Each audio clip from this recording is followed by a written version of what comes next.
On a spring morning in 2016 in Santa Barbara, an important meeting never took place. Dr. Henry Han, a traditional Chinese medicine doctor revered by the entire community, had vanished along with his wife Jenny and their 5-year-old daughter Emily, just 3 days before her 6th birthday. When police discovered 3 bodies wrapped in plastic in the garage, they couldn't have imagined they were stepping into one of the most horrific cases in California history. The perpetrator didn't just take the lives of an entire family, but left behind traces of a plan calculated down to the smallest detail. Who could commit such a heinous act against an innocent family? What was the real motive behind this crime? How could a killer live right in the middle of a community without anyone suspecting? And would modern forensic science have enough power to expose the truth hidden behind sophisticated lies? The journey to seek justice for the Han family will take us through surprising clues, shocking confessions, and ultimately a confrontation with evil in the form of an ordinary human being. Because no matter how hard one tries to conceal it, truth always finds a way to surface, and justice will be served. On an early spring morning in 2016 in Santa Barbara, California, this beautiful coastal city had yet to realize that one of the most horrific tragedies in local history was silently unfolding. The Santa Barbara Herb Clinic on State Street remained as bustling as any other day, with patients from across the nation coming to seek healing from a man they trusted more than their own families. Dr. Weidong Han, affectionately known to everyone as Henry, had become a living legend in the traditional Chinese medicine community. At 57 years old, he was not only a gifted healer, but also a loving husband and devoted father. Over 30 years in practice, Henry had healed more than 13,000 patients, from terminal cancer cases to chronic conditions where Western medicine had given up hope. Patients found not just physical healing, but also hope in his kind eyes and miraculous hands. Beside Henry was Huiji Yu, his 29-year-old wife, whom everyone called Jenny. She was not only the perfect life partner, but also an invaluable assistant at the clinic. Henry trusted Jenny completely, entrusting her with the most important responsibilities. Jenny had a deep understanding of patient psychology and always knew how to make them feel cared for. Her warm smile had become an indispensable part of Henry's healing process. And then there was Emily, the 5-year-old with bright, curious round eyes and a radiant smile. Emily was the light of Henry and Jenny's lives. She was frequently present at the clinic, sitting at her own little table with colored pencils, drawing innocent pictures while her parents worked. In just 3 more days, Emily would turn 6, and the whole family was eagerly preparing for the special birthday party. Gifts had been carefully wrapped and detailed plans for the celebration had been made. But on the morning of March 23rd, an unusual event occurred that no one could have anticipated. Mark and Marla Palumbo, Henry's close business partners, sat waiting in the conference room. This 10 a.m. appointment was extremely important for the new business project they were nurturing. Henry had never been late for meetings, especially crucial ones like this. He was a man with strict time discipline, always calling ahead if he would be even a few minutes late. 15 minutes passed, with Mark constantly checking his watch. 20 minutes, 30 minutes, then a full 45 minutes, and Henry still hadn't appeared. This had never happened throughout their entire partnership. Marla felt like a heavy stone was pressing on her chest, an inexplicable feeling of unease.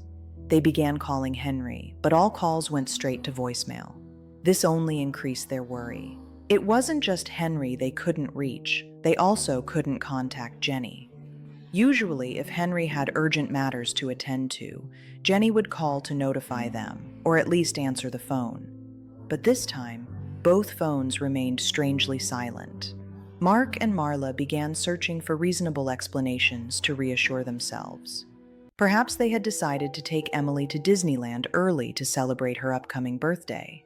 Perhaps there was some medical emergency that required them to leave urgently. But these explanations didn't sound convincing. Henry was too professional not to give advance notice of any schedule changes. The feeling of unease grew stronger when Mark decided to contact Don Goldberg, Henry's closest friend for over 25 years. Don and Henry had a special friendship. They considered each other blood brothers. If anyone would know where Henry was, it would certainly be Don. However, even Don appeared confused and worried when he heard this news. He said that being unable to contact either Henry or Jenny was extremely unusual. Don understood Henry's character well, knowing that his friend would never leave others waiting without good reason. The worry began to spread from a vague feeling into specific fear. The decision was made that someone needed to go check on the Hahn family at home. The address was 4640 Green Hill Way in Goleta, a quiet area with large houses on spacious lots. On the late afternoon of March 23rd, Don Goldberg drove to the Hahn family's familiar home with an anxious, troubled mind. From the outside, everything appeared normal. The large house stood quietly in the California afternoon sun, showing no unusual signs. But when Don approached the front door, he discovered the first thing that made him feel uneasy. The door was closed but not locked at all. This was the second unusual sign of the day, as Henry and Jenny were always very careful about security matters. Don looked through the small windows above the garage door and could see that both family vehicles were parked inside. This only added to the confusion. If the whole family was home and the cars were there, why weren't they answering their phones or showing up for the important meeting? Don felt that something was very wrong, and he decided to call 911 to request police to check the situation. At 5:30 p.m., 2 police officers arrived at the scene to conduct the welfare check as Don had requested. They began by calling out to the Hahn family from outside the house, but received no response. This led the officers to decide to conduct a more thorough search to see if there were any signs of struggle or foul play. The officers decided to open the garage door to check inside. When they walked around the first car in the garage, the scene before them made them stop in horror. 3 shapes carefully wrapped in plastic and duct tape lay motionless on the cold garage floor. In that very moment, they realized these were the 3 bodies of the Hahn family. Within 1 to 2 minutes, the horrific truth had revealed itself before Don Goldberg and the police officers. His 3 beloved friends, Henry, Jenny, and innocent little Emily, were gone forever. This scene could never be forgotten. It would haunt those who witnessed it for the rest of their lives. Don felt as if the world was collapsing around him, unable to believe that the happy family he cherished, like his own relatives, had met such a tragic fate. News of the Hahn family's death spread rapidly throughout the Santa Barbara community. Mark and Marla Palumbo couldn't eat or sleep that night. Overwhelmed with shock and grief, they couldn't believe that Emily, the little girl they had just played Connect 4 with only days before, was now gone. She was just 3 days short of turning 6, and the birthday gifts that had been carefully prepared would never have the chance to be opened. The Santa Barbara community was shaken to its core. Thousands of Henry's patients suddenly lost the doctor they trusted and loved. Many of them had been saved or helped by Henry to overcome terminal illnesses. Now they faced not only the loss of a talented physician, but also the pain of losing a friend, a spiritual father figure. As night fell on March 23, 2016, the entire city of Santa Barbara was immersed in grief and fear. No one could understand why such a kind and loving family had to suffer such a cruel fate. The biggest question in everyone's mind was, who could have committed such a heinous act? And why did they target an innocent family like the Hahns? With 3 lives lost and a community in shock, the largest investigation in Santa Barbara's history had officially begun. The first clues would lead detectives down an investigation path full of surprises and reveal a perpetrator that no one could have suspected. As the last rays of sunlight on March 23rd gave way to darkness, a special investigation team had gathered at the house at 4640 Green Hill Way.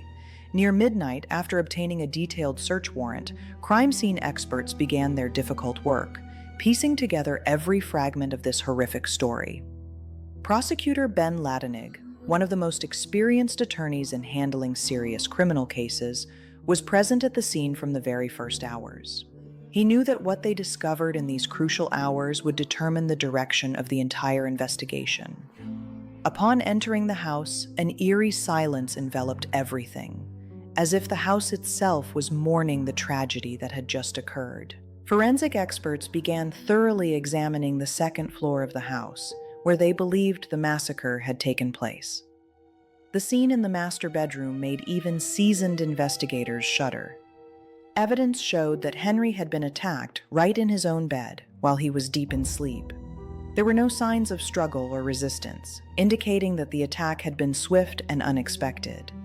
But the scene in Emily's room was particularly heartbreaking. The little girl's room was decorated with childish drawings and toys, creating a warm and cheerful space. However, it had now become the scene of a brutal crime. Evidence showed that Jenny had been here with Emily when the incident occurred. Perhaps, like every other night, Jenny had read stories to put her daughter to sleep and then lay down beside the little one. This was the image of a loving mother protecting her child, even in the final moments. Initial examination results revealed that the level of brutality in this case exceeded anyone's imagination. A total of 14 gunshots had been fired in this peaceful home. Henry and Jenny had each received 3 direct shots to the head, but what shocked everyone was that Emily, the innocent 5-year-old, had endured 8 gunshots to the head. This number not only demonstrated cruelty, but also showed the cold calculation of the perpetrator. Not content with just taking the lives of 3 people, the killer also displayed terrifying calculation in concealing the traces of their crime. The heavy smell of bleach permeated the entire house, particularly concentrated in the upstairs area. Bleach bottles were found everywhere, and bleach stains on carpets and other objects showed that the perpetrator had spent considerable time trying to eliminate evidence. The family's laundry room became one of the most important areas of the crime scene. All bedding from the bedrooms had been stripped and stuffed in here. The washing machine was sounding an alarm due to overloading, filled with blood-soaked sheets and pillows. When experts opened the washing machine, they discovered the first important pieces of evidence: a complete .22 caliber bullet and bullet fragments hidden inside the pillows. Finding bullets in the washing machine was no coincidence. 3 shell casings were discovered inside the plastic wrapping around Jenny's body, and another shell casing was found wedged between the bed frame and box spring in Emily's room.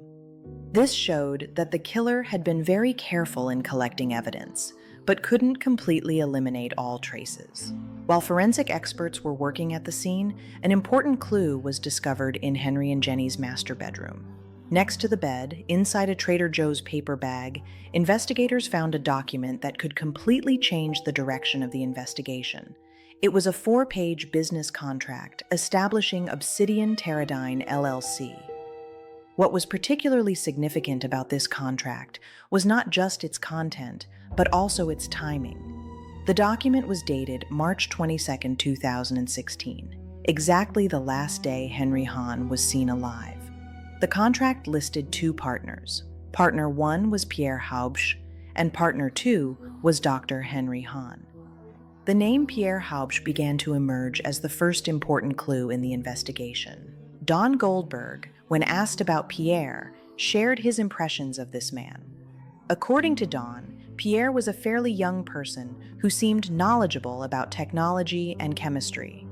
Henry had introduced Pierre as a talent in the scientific field, capable of helping develop new medical products. Don admitted that he never thought Pierre was capable of committing such violent acts, as he had never seen Pierre appear angry or agitated. However, Mark and Marla Palumbo's reaction was completely different. From their very first meeting, they had felt uneasy about Pierre. Marla described the feeling as meeting someone where you can't pinpoint what's wrong, but instinct warns that something is very amiss. Mark recalled that there was always an underlying tension around Pierre, like a small fire smoldering beneath the surface. While the investigation team was focusing on learning about Pierre Haobsh, another important discovery was made at the scene. A sharp-eyed detective had noticed the trash can in the kitchen area. Inside, he found packaging from large plastic rolls, exactly the type of material used to wrap the 3 bodies in the garage. Next to it was packaging from 3M brand duct tape, identical to the type used to secure the plastic wrapping. This discovery opened up a promising new line of investigation. The detective recognized that the plastic bore the Home Depot brand, a popular chain store in the area. Immediately, he contacted Home Depot's security department to request assistance in finding information about the purchase of these products. Home Depot's cooperation exceeded expectations. Within just a few hours of receiving the request, they were able to determine that these two items, plastic and duct tape, had been purchased together at a store in Oceanside, California within the past few days. More importantly, they had security video footage of the buyer. When the investigation team viewed the video from Home Depot Oceanside, they couldn't hide their excitement. The man in the video had features that matched perfectly with the DMV photo of Pierre Haobsh, who also had an Oceanside address. The video showed Pierre pushing a shopping cart containing 3 large plastic rolls and duct tape, exactly the materials used in the crime. This was the first moment in the investigation when all the puzzle pieces began to fit together. Ben Ladanig recalled the thrilling sensation when they discovered this clue. It was one of the most intense feelings in his career, knowing that they had found the trail of the perpetrator. With this information, Pierre Haobsh officially became the #1 suspect in the case. But the big question now was, where was Pierre? To answer this question, the investigation team turned to using modern technology to track down the killer. Henry and Jenny's cell phones had disappeared from the scene, but service providers could still track signals from these devices. GPS data showed a strange journey. The phones were moving southward, getting farther and farther from Santa Barbara. What was particularly notable was that Henry's phone suddenly stopped transmitting, but Jenny's phone continued to operate and move. Ben Ladanig described the chilling feeling of tracking these digital footprints. They were following signals from a dead woman's phone, and that signal was leading them straight to the Oceanside area, exactly where Pierre Haobsh lived. All the clues converged on one point. Within hours of discovering the crime scene, Pierre Haobsh had become the primary suspect in the case. But identifying the suspect was only the first step. Now, the real manhunt was about to begin. The investigators knew they were dealing with a potentially very dangerous perpetrator. The fact that Pierre might be armed and had already demonstrated the ability to use weapons ruthlessly made the pursuit more urgent than ever.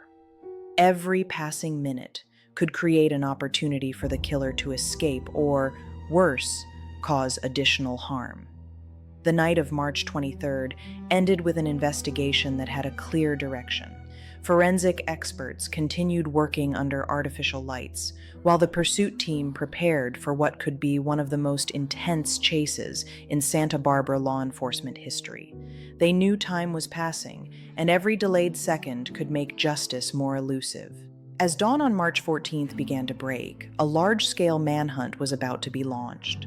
Pierre Haobsh, from an unknown name, had now become the target of the entire California law enforcement system. As the first rays of sunlight on March 14, 2016 began to shine on the California coast, a large-scale manhunt had officially been launched. 200 miles south of the crime scene, in the coastal city of Oceanside, local law enforcement units were preparing for a mission that could determine the fate of the entire investigation. Sergeant Anthony Flores, a veteran with many years of experience in special operations, had been assigned to lead the interdiction team in Oceanside. When he and his colleagues received information about Pierre Haobsh, they understood this was not an ordinary arrest. They were dealing with a suspect in a triple homicide, someone who may have already demonstrated the ability to use violence ruthlessly. Flores recalled the tense feeling when preparing for this mission. Whenever attempting to stop someone wanted for murder, the danger level is at its highest. No one could predict the suspect's reaction when cornered, especially someone who had already shown such cruelty as Pierre Haobsh. Meanwhile, the undercover detective team had established an observation post at the apartment that Pierre Haobsh shared with his father in Oceanside. This was a modest apartment in a residential complex, completely contrary to the successful businessman image that Pierre had tried to build. The detectives patiently watched, continuously updating on all activities around the area. Prosecutor Ben Ladnig, who had driven from Santa Barbara to Oceanside with the main investigation team, felt both excitement and anxiety knowing they were getting close to their target. After many hours of intense investigation, they finally had the opportunity to face the main suspect in this brutal case directly. Suddenly, through the communication system, an important announcement was broadcast. Father is on the move. The surveillance team reported that Frederick Smith, Pierre Haobsh's father, had left the apartment and was driving to some meeting point. The decision was quickly made to follow him, as there was a high probability this was a meeting between father and son. The surveillance led the team to a Walmart parking lot. Under the bright parking lot lights, security cameras captured a meaningful scene. Frederick Smith drove a dark sedan to the meeting point, and shortly after, a red Lexus appeared. This was the vehicle registered under Pierre Haobsh's name. Ben Ladnig described this scene like an action movie unfolding before their eyes. They could see Frederick Smith and Pierre Haobsh communicating briefly beside their vehicles. Then Frederick Smith's trunk opened, and 2 large duffel bags were transferred into Pierre's Lexus trunk. These were clearly prepared go bags, containing everything necessary for escape. This moment marked the crucial point of the entire manhunt. Ladnig understood they had to act immediately. If they allowed Pierre Haobsh to leave the parking lot with those escape bags, he could disappear forever, and justice for the Hahn family would never be realized. The order was transmitted to all units. We need to move fast. The chase began when Pierre Haobsh drove away from the Walmart parking lot. He had a few miles head start on the arrest team, but this advantage didn't last long. Surveillance units continuously updated the position of the red Lexus as it moved through Oceanside streets in the darkness. After midnight, the final information was transmitted. Pierre Haobsh was driving into an Arco gas station in Bonsall, a small town east of Oceanside. This was the opportunity the arrest team had been waiting for. The gas station provided a relatively confined space, minimizing the possibility that the suspect could escape. Flores recalled the final minutes of the chase with remarkable precision. When the arrest team approached the gas station, they could see other units, including Ben Ladnig and the main investigation team, had gathered at strategic positions around the area. The arrest took place quickly and decisively, like a scene from an action movie. An unmarked car suddenly shot through the intersection, sparks flying from the wheels as the driver slammed on the brakes right in front of the gas station. 2 large officers jumped out of the car, drew their weapons, and ordered Pierre Haobsh to lie face down on the ground. This entire scene was captured in detail by the Arco gas station security cameras. Ben Ladnig, observing from a nearby position, described the overwhelming feeling of witnessing this arrest. After 2 days of intense and nonstop investigation, they finally had the suspect in the arms of the law. Everyone's eyes widened as they witnessed this decisive moment. Within 48 hours of discovering the Hahn family's bodies, Pierre Haobsh had been arrested. Sergeant Flores had personally handcuffed the suspect, and he remembered that the arrest happened very quickly. All their senses were heightened to maximum levels, as they knew this could be one of the most dangerous moments in their careers. When Pierre Haobsh waived his Miranda rights and agreed to speak with detectives, what he told them stunned everyone present.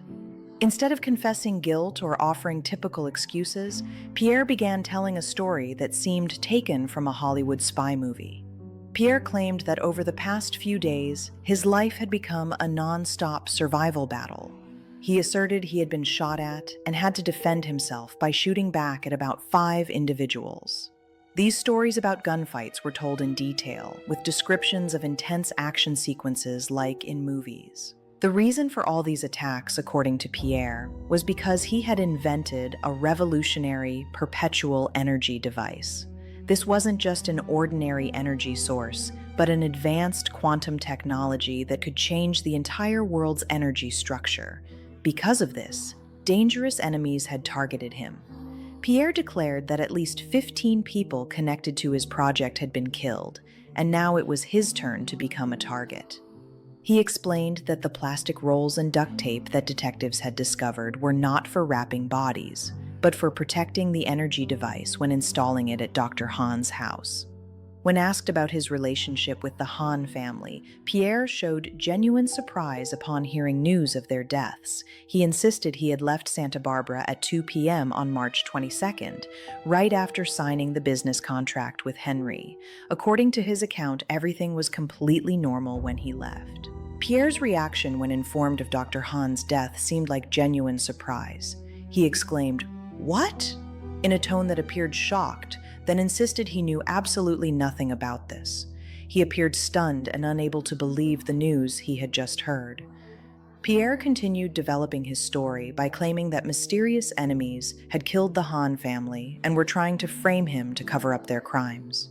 He described a complex conspiracy involving oil companies and powerful people who didn't want his revolutionary technology to be revealed.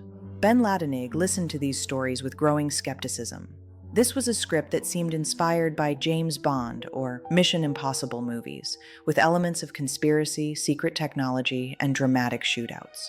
However, in reality, these stories completely lacked any evidence that could be verified. While Pierre continued telling his elaborate stories, an unexpected call came to the investigation team. The caller was T.J. Derrida, an individual who described himself as a rough-around-the-edges guy with rough-around-the-edges friends. Derrida said he had important information about the case that detectives needed to know. T.J. Derrida was a marijuana grower who had a business relationship with Dr. Henry Han. According to his account, Dr. Han had approached him about supplying CBD-rich cannabis strains for medical research purposes. Through this relationship, Derrida had also gotten to know Pierre Haobsh. Derrida described Pierre as a street chemistry prodigy, according to Dr. Han's introduction. Pierre was said to have advanced knowledge of chemistry and had conducted research ahead of his time. However, Derrida also recognized that Pierre had a tendency to fabricate grandiose stories to attract attention. Despite noticing these unusual characteristics, Derrida still sympathized with and befriended Pierre. He described Pierre as a troubled kid who wanted to fit in, and Derrida, with the character of someone who had always protected underdogs since high school, had taken an interest in Pierre with that spirit. This trusting relationship had created the conditions for one of the most important turning points in the investigation. Derrida revealed that Pierre had contacted him via text message on the very morning of the massacre. The message was sent at 9:39 a.m. with the content, "I need your help with something urgently, like it's urgent." When Derrida asked Pierre what he needed help with, the answer startled him. Pierre said he needed help moving something. Pierre insisted he was in Santa Barbara and needed to meet face-to-face to discuss. Therefore, Derrida agreed to let Pierre come to his house in Thousand Oaks, about an hour's drive from Santa Barbara. What happened next at Derrida's house became pivotal evidence in the entire case. When Pierre appeared at the door, the first words out of his mouth froze Derrida. "Just so you know, I'm a monster." Immediately afterward, Pierre directly confessed that he had taken the lives of Dr. Henry, his wife, and daughter, and now needed help dealing with the consequences. This wasn't a vague or indirect confession, but a complete and detailed admission of the crime that had just been committed. Derrida asked Pierre to provide more details about what had happened, and the information Pierre shared could only have been known by someone who had actually been present at the scene. Pierre said he had tried to stuff all 3 bodies into his car, but there wasn't enough room for all of them. Particularly, Henry's body was too heavy, making transportation difficult. These details, according to Ben Ladenig, could only have been known by the actual perpetrator. The method of wrapping the bodies, the location of placing them in the garage, and the technical difficulties in moving them, all this information had not been released and was only known to investigators. Pierre also revealed the real motive behind the crime: $20 million that he believed could be withdrawn from Henry's bank accounts after taking the lives of the entire family. This was a carefully calculated plan, not an impulsive or accidental action. Derrida, despite being stunned by what he had just heard, had enough composure not to show his panic. He decided to pretend to cooperate to have time to verify the information and decide on the next course of action. He told Pierre that he needed time to think and would call back later. After Pierre Haobsh left TJ Derrida's house, a breathtaking race against time had begun. Derrida, despite being stunned by the horrific confession he had just heard, maintained enough composure to try to verify the information. He continuously attempted to call Dr. Han and anyone else who might provide information, but all efforts were hopeless. This terrifying silence only further confirmed the worst things he didn't want to believe. Derrida faced a complex moral situation. He didn't want to call police immediately because there was still a small hope that this was just one of Pierre's usual wild stories. But as hours passed without any news from the Han family, the fear in his heart continued to grow. Meanwhile, Pierre continued sending messages to Derrida, urging him to make a decision. Around 5 p.m., when Derrida still hadn't provided any assistance, Pierre sent a message that made Derrida's blood run cold. "Want to go to Vegas tonight? I'll pay." This sudden invitation triggered alarms in Derrida's mind. He realized this could be a plan to make him a scapegoat. If Derrida agreed to go to Vegas, he would very likely never return, and Pierre would have someone to blame for the entire case. Derrida quickly made up an excuse to decline this invitation. At 7:35 p.m., Derrida received the final and most significant message from Pierre. "Yep, am screwed. They just found everything. My life's over. Only if I got to it all sooner." Ben Ladenig explained that this timing exactly coincided with Pierre having returned to the crime scene with a large truck, possibly hoping to move the bodies, but law enforcement had already been there first, causing his plan to completely fall apart. Pierre knew the game was over. When Pierre Haobsh was arrested near Oceanside, what investigators found in his car exceeded all their expectations. Ben Ladenig described the red Lexus as a treasure trove of evidence, containing almost everything needed to prove the crime. On the car floor, immediately visible, was a loaded 9mm handgun. Leaving the weapon in such an obvious position showed that Pierre had been prepared for a violent confrontation if discovered. Next to it were his passport and 2 large duffel bags he had just received from his father, those go bags filled with clothes and necessities needed to live in hiding for months. But the truly shocking discoveries lay in other compartments of the car. Henry Han's wallet, credit card, and even his social security number were all found in Pierre's car. These were direct evidence linking Pierre to the victims, impossible to excuse or explain as coincidence. The Han family's electronic devices, phones and tablets, were also discovered in the car, carefully wrapped in aluminum foil in a naive attempt to prevent GPS tracking.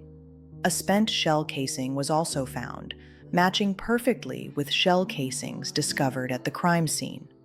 But the most important discovery lay in the spare tire compartment. When forensic experts lifted the cover, they found the murder weapon, a Ruger .22 pistol along with a homemade silencer and ammunition.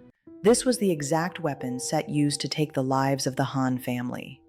A week after the massacre, autopsy results confirmed the most heartbreaking details about how the Han family had been killed. Henry and Jenny had each received 3 direct shots to the head, ensuring instant death. But Emily, the innocent 5-year-old, had endured 8 shots to the head, a level of cruelty that even seasoned investigators couldn't comprehend. Ballistics analysis showed perfect matches between bullets found at the scene, in the victims' bodies, and remaining ammunition in Pierre's car. Ben Ladenig emphasized, match, match, match, match, match, everything matched. There was no room for doubt about the connection between Pierre Haobsh and the murder weapon. Fingerprint analysis also provided undeniable evidence. 10 sets of fingerprints matching Pierre were found on the plastic wrapping around Emily's body, and 5 other fingerprint sets on the plastic wrapping around Jenny's body. These traces proved that Pierre had directly handled the bodies during the process of concealing the crime. But perhaps the most frightening evidence came from analyzing the digital traces Pierre had left behind. When digital forensics experts examined his laptop and phone, they discovered a criminal journey planned and executed with shocking detail. The keylogger software on Pierre's laptop had recorded terrifying searches on March 21st, when he was staying at the Han family home as a guest. Search terms included, what part of the skull is most penetrable? What type of ammunition would be more effective? And can 22 LR hollow point bullets penetrate the skull? These searches showed that Pierre had spent time researching the most effective methods to take the lives of the family that was hosting him. This wasn't an impulsive action, but a carefully calculated plan, executed in the very house where the crime would be committed. Before carrying out the massacre, Pierre also searched for Asian impersonation masks and realistic flesh masks, possibly intending to disguise himself to access Henry's bank accounts. Although there was no evidence he had purchased these items, the searches showed the level of detail in his planning. After committing the crime, Pierre's search history revealed the panic and desperation of a killer who knew he was about to be caught. From a McDonald's parking lot in Thousand Oaks, he had searched, how accurate is fingerprint forensic science? How long does crime scene analysis take?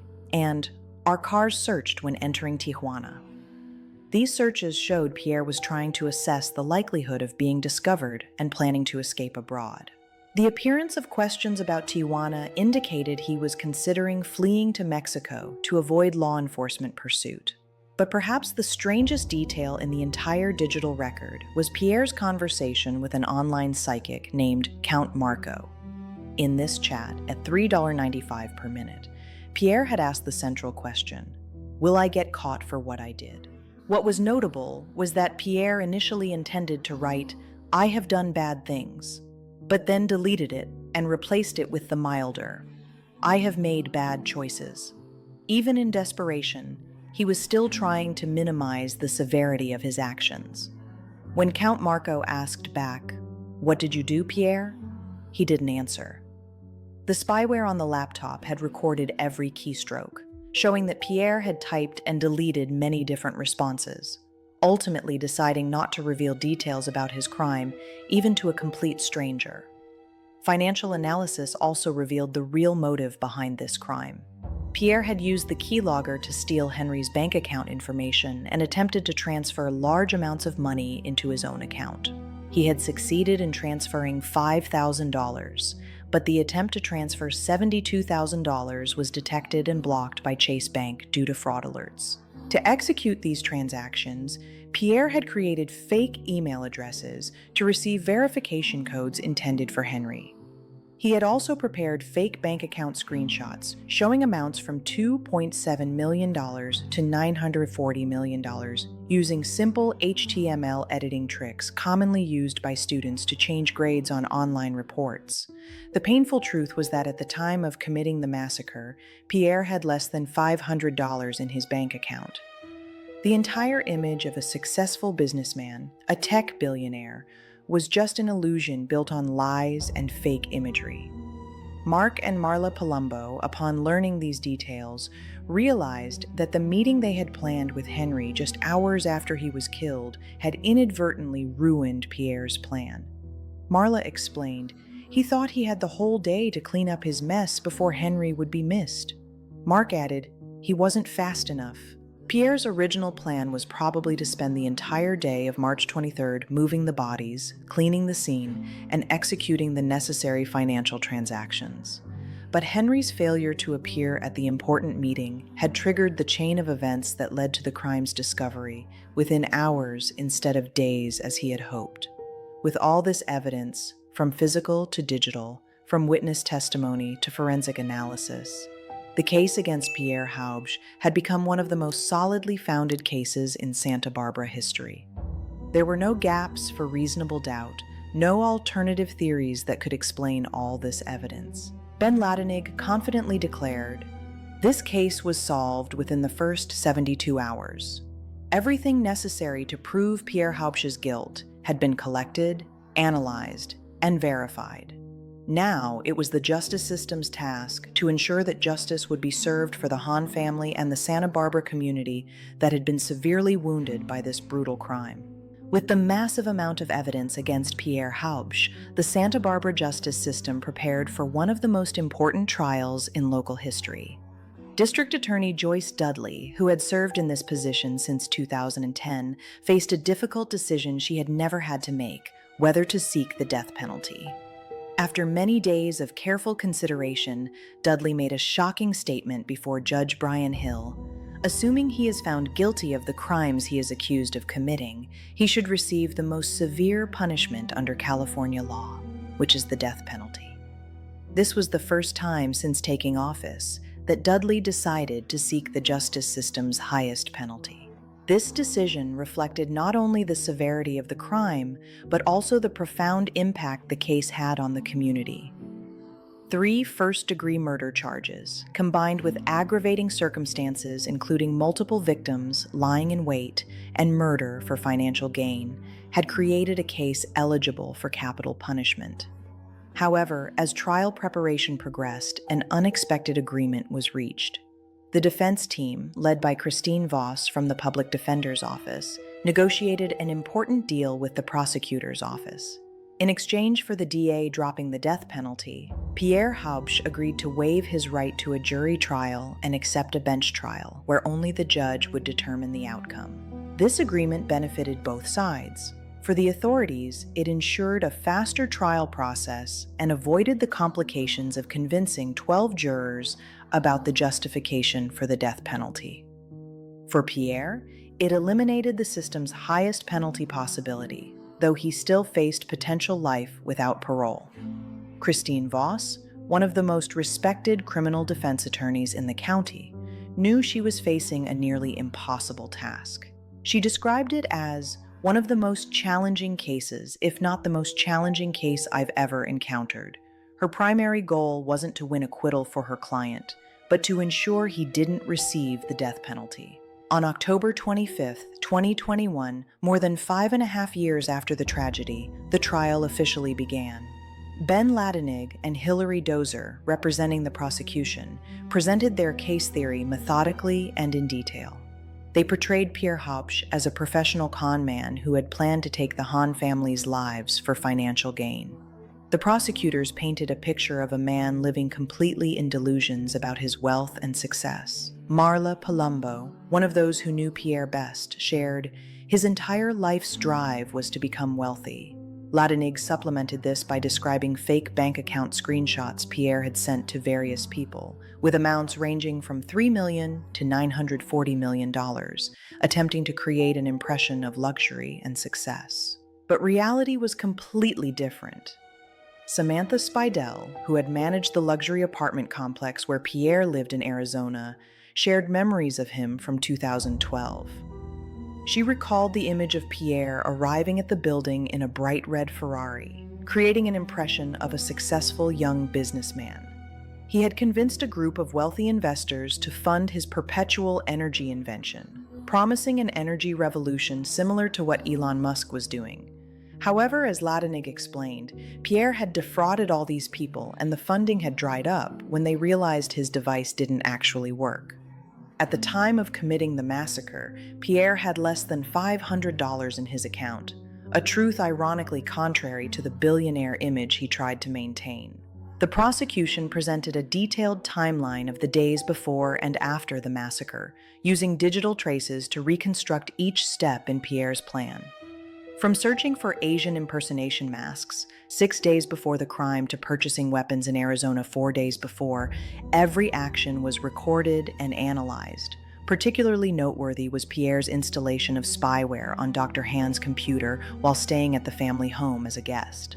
This keylogger recorded every keystroke, allowing Pierre to access bank account information and prepare for money transfers after committing the crime. The frightening searches on Pierre's laptop on the night of March 21st.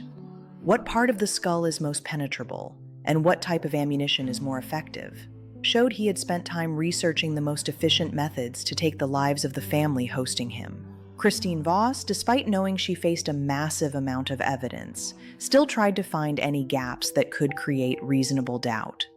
She questioned the reliability of technical evidence, especially GPS data that seemed contradictory, suggesting Pierre could be in 2 different places at the same time. Voss also focused on attacking the credibility of T.J. DeReda, the prosecution's most important witness. She questioned why DeReda had waited nearly 2 days before contacting authorities, and argued that during that time, he could have learned details about the crime scene through rumors rather than direct confession from Pierre. The defense attorney also pointed out that the silencer found in Pierre's car didn't match the gun believed to be the murder weapon. She argued this was an important contradiction in the prosecution's theory. However, Voss had to admit that most of DeReda's testimony had been corroborated by other evidence. Ladenig confidently declared, "This case was solved within the first 72 hours." The trial's climax came when Pierre Haobsh himself decided to testify on his own behalf. Over 3 days on the witness stand, he recounted dramatic stories of his life, including shootouts with shadowy figures and conspiracies by the U.S. Department of Energy. Pierre claimed he had invented a revolutionary perpetual energy technology that could change the world. Because of this, powerful forces, including the Department of Energy, had targeted him to prevent this technology from reaching the market. When Ladenig asked directly, "So you claim that you cured cancer and created a free energy machine?" Pierre didn't hesitate to affirm. He even presented fake bank account screenshots with enormous amounts using simple HTML editing tricks. When confronted with text messages to his girlfriend admitting he had lied about bank accounts, Pierre still wouldn't acknowledge it. He claimed he actually had money in accounts established by the Department of Energy, but told his girlfriend he was lying because he feared she would ask for money. For every piece of evidence investigators found, Pierre had the same explanation. The DOE planted them. It's all a frame-up. The banking stuff is a frame job. What's in my car is a frame job. Christine Voss admitted, "It was difficult for me to embrace Pierre's testimony." But when asked whether he believed what he was saying, she replied, "Oh yes, definitely." Samantha Spadell, who had known Pierre for many years, confirmed he was obsessed with the government and always wanted his father's approval. Interestingly, some of Pierre's stories turned out to have factual basis. His father had indeed worked for the CIA in the 1980s, and his sister had actually appeared on Bravo's reality show, Newlyweds the First Year. However, Ben Ladenig argued that the scattered grains of truth in Pierre's life were completely overshadowed by deception. He described Pierre as a lying liar who lies about lying. With hundreds of lies we found about him, his life was a con. In his closing argument, Ladenig completely rejected Pierre's frame-up theory. The notion of a frame-up is so far-fetched that no one with any common sense could believe it. On November 24, 2021, Judge Brian Hill received the case to render his final verdict. No members of Pierre's family attended the trial, leaving him completely alone in this decisive moment. After reviewing all evidence and testimony, Judge Hill delivered his verdict, guilty on all counts. He declared that his decision was made beyond a shadow of a doubt, absolutely no doubt about Pierre Haobsh's guilt.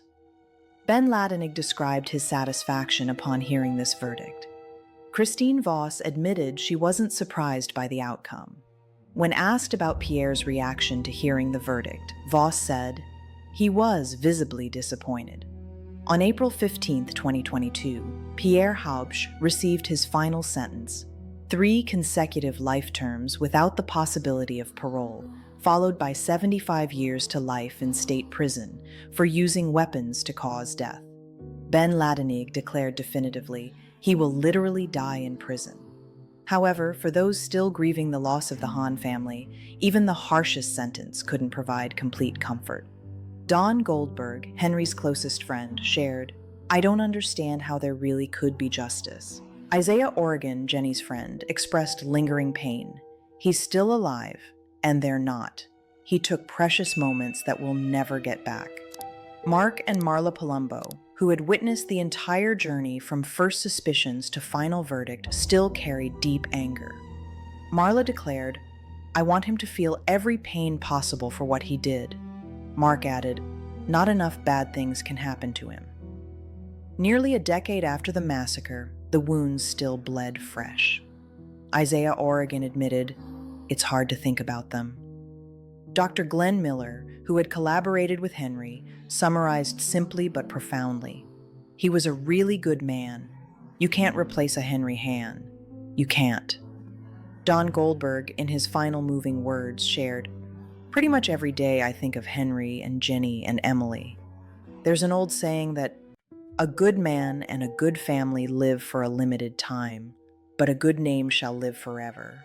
They lived too short, but their name lives on forever." In January 2025, Haobsh's conviction was upheld by the California Court of Appeal.